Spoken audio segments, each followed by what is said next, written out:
Bismillahirrahmanirrahim. Assalamualaikum warahmatullahi wabarakatuh. Melanjutkan kisah tentang Nabi Musa. Kali ini kita akan membahas perjalanan Nabi Musa bersama dengan Nabi Khidir alaihi salam.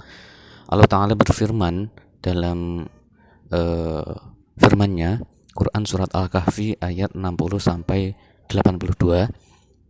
Sebagian kalangan ahlu kitab mengatakan bahwa Nabi Musa yang pergi menemui Khidir adalah Musa bin Misya bin Yusuf bin Yakub bin Ishaq bin Ibrahim al-Khalil. Mereka mengatakan hal itu berdasarkan kandungan suhuf dan kitab suci mereka. Jadi menurut kalangan ahlu kitab yang menemui adalah Musa bin Misya, bukan Musa bin Imran. Di antara yang berpendapat dengan pendapat di atas adalah Nauf bin Fadalah al-Humairi Syami al-Bukhairi.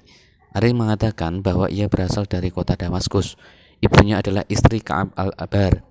Yang benar adalah sebagaimana yang ditunjukkan secara zahir dalam Al-Quran dan nas hadis yang sahih yang telah disepakati kesahihannya bahwasanya ia adalah Musa bin Imran, salah seorang dari kalangan Bani Israel.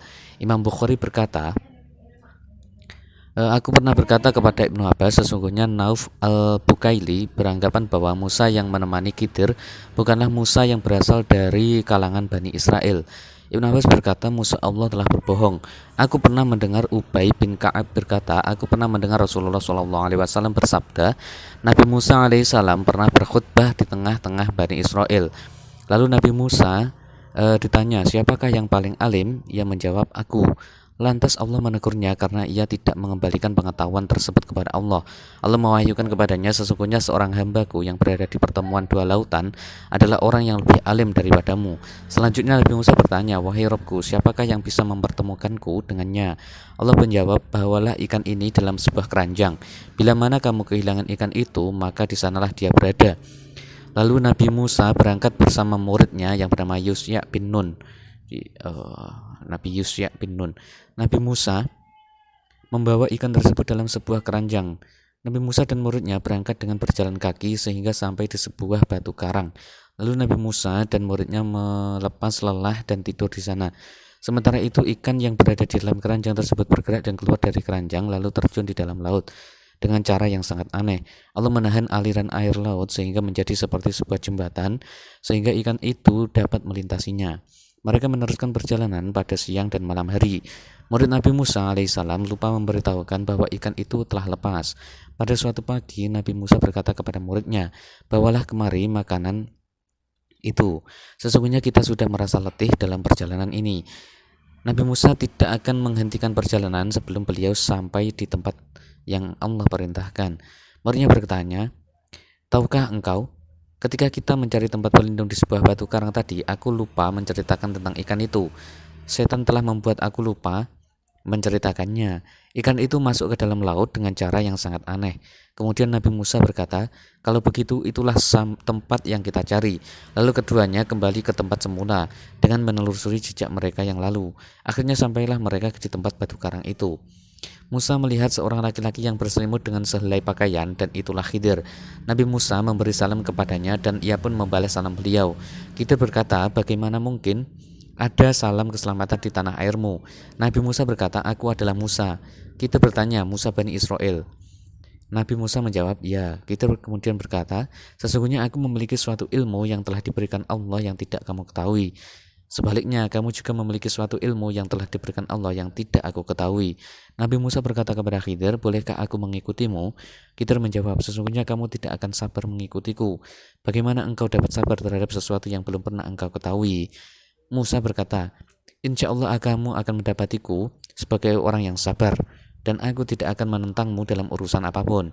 Khidir berkata kepada Musa, jika kamu mengikutiku, maka janganlah kamu bertanya sedikit pun sebelum aku sendiri yang menerangkannya kepadamu. Musa kemudian menjawab, baiklah. Maka berangkatlah Khidir dan Musa dengan berjalan di tepi pantai. Lalu sebuah perahu datang kepada mereka. Mereka berbicara dengan para penumpangnya, meminta agar dibolehkan ikut. Ternyata mereka mengenal Khidir. Maka mereka membawa keduanya tanpa bayaran sepeser pun. Ketika mereka berdua di tengah atas laut atau di atas perahu, hinggaplah seekor burung di ujung perahu, lalu mematuk paruhnya ke laut 1 atau 2 kali. Khidir kemudian berkata kepada Musa, ilmu yang Allah berikan kepadamu dan kepadaku tidaklah mengurangi ilmu Allah sedikit pun, kecuali seperti hilangnya air lautan yang diambil oleh burung ini dengan paruhnya. Tiba-tiba Khidir mengambil sebuah kapak lalu mencabut sekeping papan pada perahu itu. Musa terkejut setelah mengetahui papan perahu tersebut dicabut. Nabi Musa berkata kepada Khidir, apa yang telah engkau lakukan? Mereka telah membawa kita tanpa bayaran sepeser pun. Lantas mengapa kamu dengan sengaja melubangi perahu mereka untuk menenggelamkan penumpangnya? Sungguh kamu telah membuat kesalahan yang besar. Kita berkata, bukankah telah aku katakan bahwa sesungguhnya kamu tidak akan dapat bersabar mengikutiku? Nabi Musa kemudian berkata, janganlah kamu menghukumku karena kelalaianku, dan janganlah kamu membebaniku dengan sesuatu kesulitan dalam urusanku. Kemudian mereka meninggalkan perahu itu. Sewaktu mereka sedang berjalan di tepi pantai, tiba-tiba mereka bertemu dengan seorang bocah yang sedang bermain dengan beberapa kawannya. Khidir memegang kepala bocah itu kemudian membunuhnya. Sufyan mengisyaratkan dengan ujung jari tangannya seolah-olah memetik sesuatu. Nabi Musa berkata, mengapa kamu membunuh jiwa yang bersih, padahal dia tidak pernah membunuh orang lain? Sesungguhnya kamu telah melakukan sesuatu yang mungkar. Khidir berkata, bukankah telah aku katakan bahwa sesungguhnya kamu tidak akan dapat bersabar mengikutiku? Musa berkata, jika aku bertanya kepadamu tentang sesuatu yang mudah atau sesuatu yang sesudah kali ini, maka janganlah kamu memperbolehkan aku menyertaimu. Sesungguhnya kamu telah cukup memberiku uzur kepadaku. Mereka berdua meneruskan perjalanan. Ketika mereka sampai di sebuah negeri, mereka meminta supaya penduduk negeri itu sudi menjamu mereka. Tetapi penduduk negeri itu tidak mau menjamunya. Kemudian keduanya mendapati dalam negeri itu sebuah dinding rumah yang hampir roboh. Lalu kita menegakkan dinding itu. Ia mengisyaratkan dengan tangannya. Sufyan mengisyaratkan dengan mengusap sesuatu di bawah sampai ke atas bagian, dan aku tidak mendengar dari Sufyan kata mail atau condong kecuali hanya sekali. Nabi Musa kemudian berkata, kita mendatangi suatu kaum yang tidak mau memberi kita makan dan tidak mau menjamu kita, sementara engkau dengan sengaja mendirikan dinding yang hampir roboh itu. Jika kamu mau, kamu boleh mengambil upah dari pekerjaanmu itu. Kita berkata, inilah perpisahan kita. Aku akan memberitahukan kepadamu makna perbuatanku yang membuatmu tidak sabar. Rasulullah pernah bersabda, sebenarnya aku berharap agar Musa dapat bersabar sehingga Allah menceritakan kepada kita dapat mendengar kisah mereka lebih panjang lagi. Rasulullah bersabda, semoga Allah merahmati Musa. Jika ia dapat bersabar, tentunya kita akan mendengar kisah mereka berdua lebih panjang lagi. Ibnu Abbas membaca dalam ayat di atas, di depan mereka ada raja yang merampas setiap perahu yang bagus. Ia juga membaca, adapun anak itu adalah seorang yang kafir, sedangkan kedua orang tuanya adalah mukmin. Imam Bukhari juga meriwayatkan, maka Musa dan muridnya Yusya bin Nun dengan membawa ikan, maka ketika keduanya sampai di batu karang, mereka berteduh di sana. Musa merebahkan kepalanya. Ini diambil dari sebuah hadis yang diriwayatkan oleh Sufyan bin Uyainah.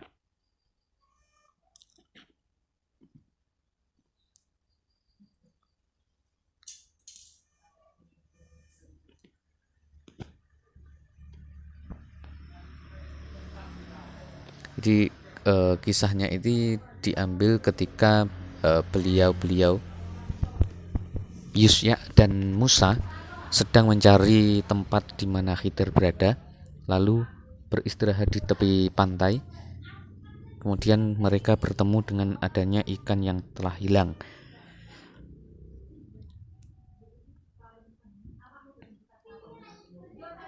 Firman Allah Ta'ala, Khidir berkata, bukankah aku telah berkata, sesungguhnya kamu sekali-kali tidak akan sabar bersama denganku. Kesalahan pertama karena faktor lupa, kesalahan kedua bersyarat, dan kesalahan ketiga karena faktor kesengajaan. Firman Allah Ta'ala, Musa berkata, janganlah kamu menghukum aku karena kelupaanku, dan janganlah kamu membanding aku dengan sesuatu kesulitan dalam urusanku. Maka berjalanlah keduanya hingga tatkala keduanya berjumpa dengan seorang anak, maka Khidir membunuhnya. Khidir berjumpa dengan seorang anak yang sedang bermain, lalu ia mengambil salah satu anak yang kafir, lalu menelantangkannya, kemudian menyembelihnya dengan pisau. Hal ini diambil dalam sebuah kisah di dalam Al-Quran, diceritakan atau dikisahkan di dalam Al-Quran. Firman Allah Ta'ala, wa kana wara'ahum. Orang-orang yang menduga, bukan dari riwayat Sa'id, nama raja itu adalah Hadad bin Badad, sedangkan anak kecil yang dibunuh Khidir adalah Jaisur. Firman Allah Ta'ala, Malikun ya'khudhu kullu safinatan ghusba. Ada seorang raja yang merampas setiap bahtera. Aku berharap ketika raja tersebut melewatinya, maka ia akan meninggalkannya, karena bahtera itu telah cacat. Ketika mereka telah melewatinya, maka mereka akan memperbaikinya kembali dan memanfaatkannya kembali. Di antaranya berkata, ada yang mengatakan tutuplah dengan botol. Di sini penjelasan Khidir tentang maksud kenapa perbuatan-perbuatan ini yang membuat Musa tidak bisa lebih bersabar.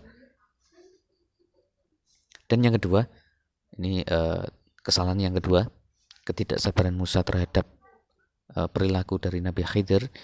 Kedua orang tuanya adalah orang yang mukmin, sedangkan anak tersebut adalah kafir.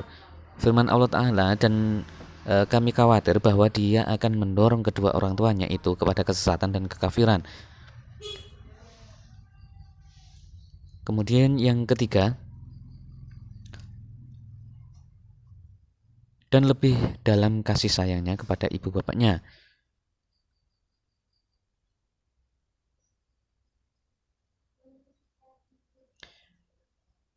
Musa pernah berkhutbah. Di suatu ketika Musa pernah berkhutbah di hadapan orang Bani Israel. Ia berkata, ya aku tidak tahu orang yang lebih mengenal Allah dan mengetahui perintahnya selain diriku.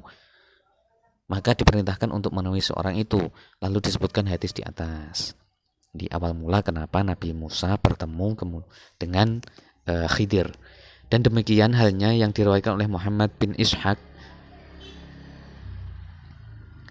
sebagaimana yang telah disebutkan bahwasanya awal mula pertemuan Nabi Musa dengan Khidir.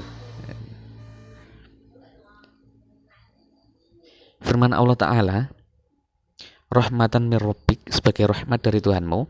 Hal ini sebagai dalil bahwa Khidir adalah seorang nabi. Jadi maksudnya adalah Khidir itu adalah nabi. Yang ia lakukan bukanlah datang dari dirinya, namun atas perintah Allah.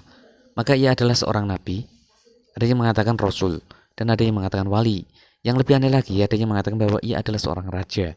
Dan sangat janggal sekali bagi yang berpendapat bahwasanya ia adalah Fir'aun.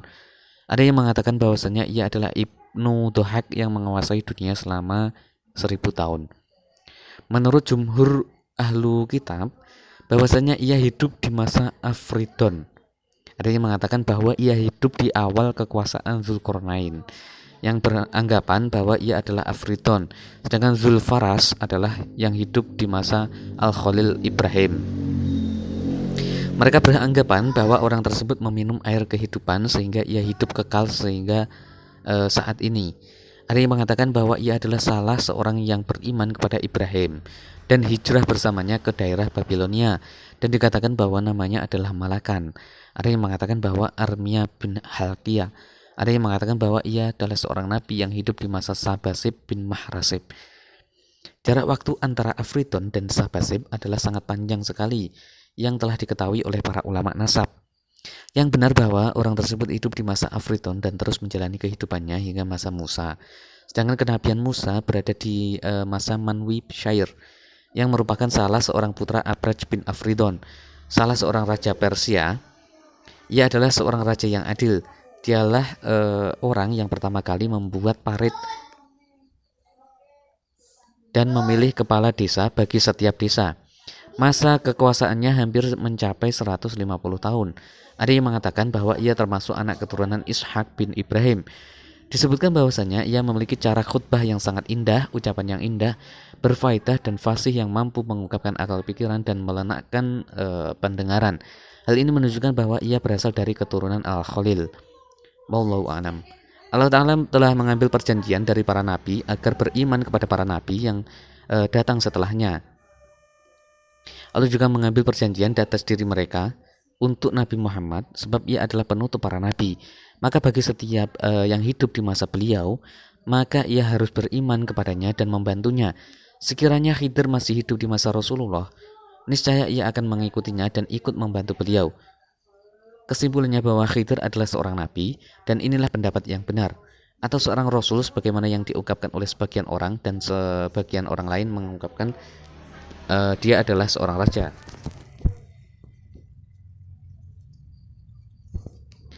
Bagaimanapun kondisinya, Jibril adalah pimpinan para malaikat, sedangkan Musa adalah nabi dan rasul yang lebih mulia dari Khidir. Sekiranya Khidir hidup hingga masa Rasulullah, niscaya ia akan beriman dan membantu beliau. Lalu bagaimana sekiranya Khidir adalah seorang wali, sebagaimana yang diungkapkan oleh sebagian orang? Yang lebih benar adalah mengkategorikan Khidir sebagai salah seorang utusan Allah. Jadi bahkan kehidupannya pun banyak yang meyakini hidup sampai akhir atau hari kiamat. Sampai sekarang pun jika kita ingin bertemu Nabi Khidir, ada beberapa amalan-amalan dan juga tirakatan untuk bisa bertemu dengan Nabi Khidir, namun harus dengan hati yang ikhlas atau hati yang bersih dan dengan tujuan yang mulia pula, bukan untuk tujuan hanya untuk ngetes atau untuk yang lain. Nah, itulah kisah di mana Allah menunjukkan kepada Nabi Musa ada seseorang yang lebih pandai, lebih mulia, lebih cerdas daripada Nabi Musa yang beranggapan bahwa dirinya lebih baik. Begitulah kisah dari Nabi Khidir dan Nabi Musa.